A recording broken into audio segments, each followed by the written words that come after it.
A neighborhood support group packs lunch bags for kids in need. On the first day, they pack 14 bags. Each day after that, they pack 3 more bags than the day before. On the last day, they pack 47 bags. How many lunch bags do they pack in total?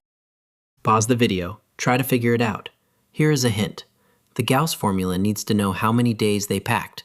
The story does not tell you. You have to find that first.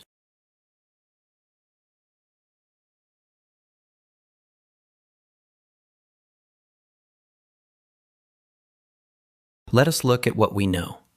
Day 1 is 14 bags. Day 2 is 17. Day 3 is 20. Then ... And on the last day, 47 bags. We do not know which day number that is. Let us figure it out. Here is the formula for the number of terms in an evenly spaced pattern. N equals last minus first divided by step plus 1. The last is 47. The first is 14. The step is 3.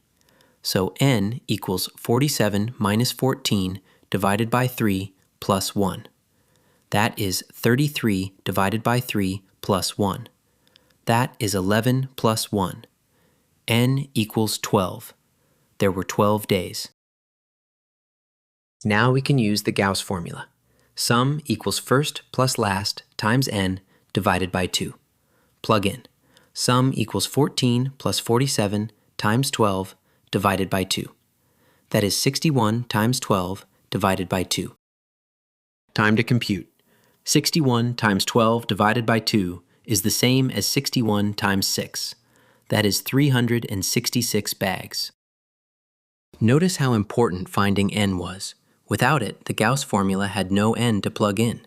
The plus 1 at the end of the N formula is the part that catches most students. Without that plus 1, you would have said 11 days instead of 12. Always count from both endpoints. The answer is 366 bags. When the count is hidden, the move is always the same. First, recover N from last, first, and step. Then, plug N into the Gauss formula. Hidden patterns become visible the moment you write the count formula down. Next level, you will see a sum that is only a slice of a longer growing pattern. New twist. Same toolkit. Learn, compete, and win. Visit competitivekids.org.